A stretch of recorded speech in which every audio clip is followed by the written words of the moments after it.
Dans une couple d'heures là, à Montréal, la marche des 10%, l'idée, ce sont des personnes handicapées qui veulent attirer l'attention, parler de la lenteur, je pense, des progrès dans l'accès des édifices, etc.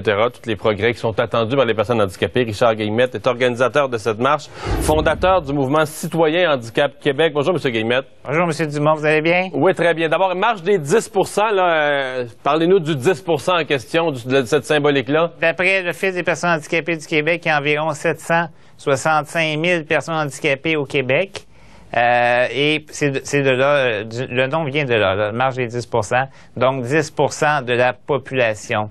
Il est important de vous dire, M. Dumont, que c'est la majorité de ces 10%-là vivent encore aujourd'hui dans la pauvreté extrême, vivent pour la majorité en CHSLD pour une raison qu'on ignore, puisque l'ex-ministre Hébert a déjà dit que ça coûtait 90 000 $ pour une personne comme moi pour habiter en CHSLD, alors qu'actuellement, sur un bon programme qui existe, ça s'appelle le chèque emploi-service, on octroie simplement 44 heures par semaine, alors que les besoins, vous me voyez là, c'est évident, on a besoin de 24 heures sur 24 là, pour certaines personnes.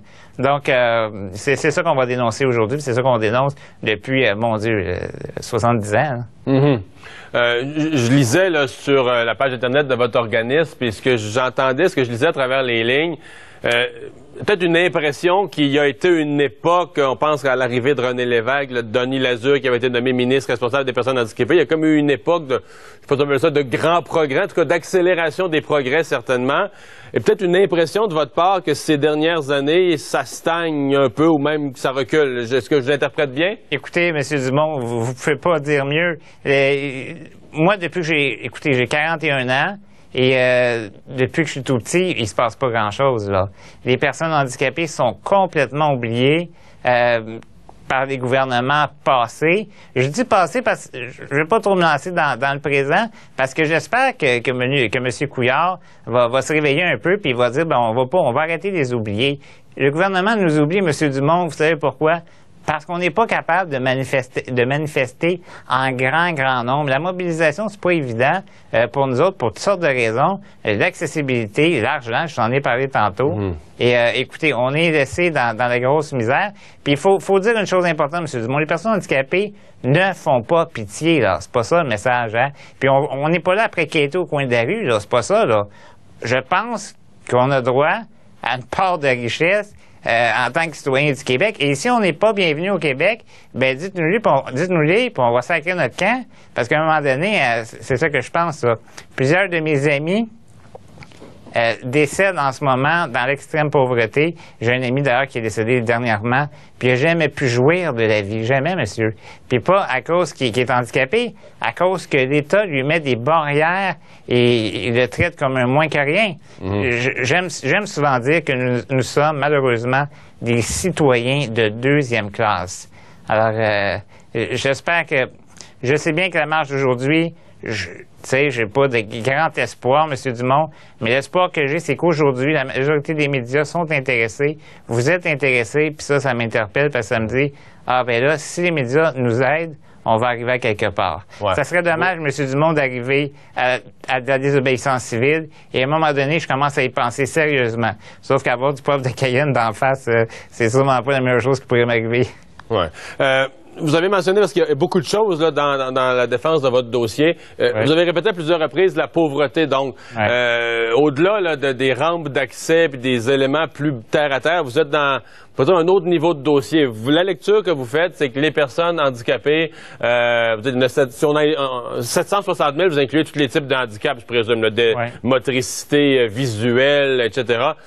Ces gens-là ont des taux de pauvreté beaucoup plus élevés que l'ensemble de la population? Écoutez, c'est évident parce que la majorité des personnes qui sont réellement inaptes à l'emploi sont sur l'aide sociale, M. Dumont. En passant, une aide de dernier recours est temporaire. Qu'est-ce que les personnes handicapées réellement inaptes à l'emploi? Je dis réellement inaptes à l'emploi parce qu'oubliez pas, il y a des personnes handicapées qui peuvent travailler, mais il y en a d'autres qui ne peuvent pas et c'est ces gens-là qui sont oubliés. Donc, ils sont sur l'aide sociale. Qu'est-ce qu'ils font là? J'en ai aucune idée. Moi, je pense, comme plein d'autres personnes qui devraient avoir un programme à part pour ces gens-là, peu importe leur situation familiale. Regardez juste ma situation, là. Il y en a plein comme ça, là. Je me suis marié il y a quelques années avec une travailleuse sociale, Karine, et lorsque on s'est mariés, on a calculé nos affaires, on savait qu'on allait arriver juste. On est devenu pas mal pauvre parce que maintenant, c'est Karine qui doit me faire vivre et vivre elle aussi, là. Vous comprenez? Donc, parce que là, vous perdez le droit à l'aide de dernier recours, là, à ce moment-là, en ayant un conjoint. J'ai plus aucune prestation depuis 2007. J'espère que je me trompe pas dans les années, Mario. Mais c'est du monde, pardonnez-moi. mais c'est ça. Fait que donc, je n'ai plus de prestation. Karine reçoit 2500 $ net pour nous faire vivre. Donc, vous savez, la vie coûte cher. Et la majorité des gens comme moi, ce qu'ils font, ils vivent dans la clandestinité quand ils sont amoureux, parce que oui, ça arrive qu'une personne handicapée tombe amoureuse avec une personne qui ne l'est pas ou une personne qui l'est, vivent dans la clandestinité avec la peur que le tonton Macroute cogne dans la porte, le stress incroyable qu'ils vivent.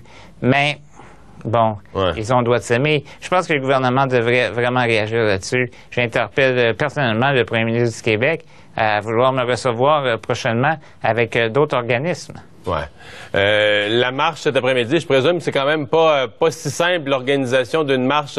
C'est jamais simple de mobiliser les gens de nos jours, d'organiser une marche, mais quand toutes les personnes appelées à y participer sont elles-mêmes soit limitées dans leur motricité ou d'autres complications, ça doit pas être simple à organiser. Ben voilà, c'est une participation volontaire. Les gens se déplacent comme ils peuvent. Puis vous l'avez dit, c'est pas évident parce que les gens n'ont pas d'argent pour prendre le taxi adapté. Le transport adapté à Montréal, c'est quasiment impossible, il n'y a rien qui fonctionne. Comment se fait-il qu'il y a juste encore 6 ou 7 métros à Montréal d'accessible alors qu'à New York et dans les autres provinces canadiennes, c'est déjà fait, puis il y a des métros partout?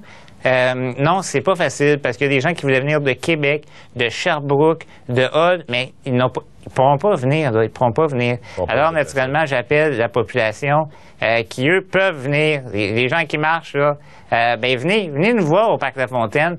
Si je ne m'abuse, c'est coin Cherrier et La Fontaine. Venez nous voir, venez marcher avec nous, c'est 3 kilomètres. On s'en va jusqu'au bureau du premier ministre.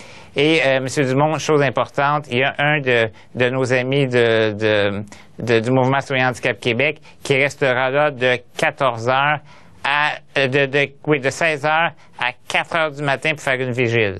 OK.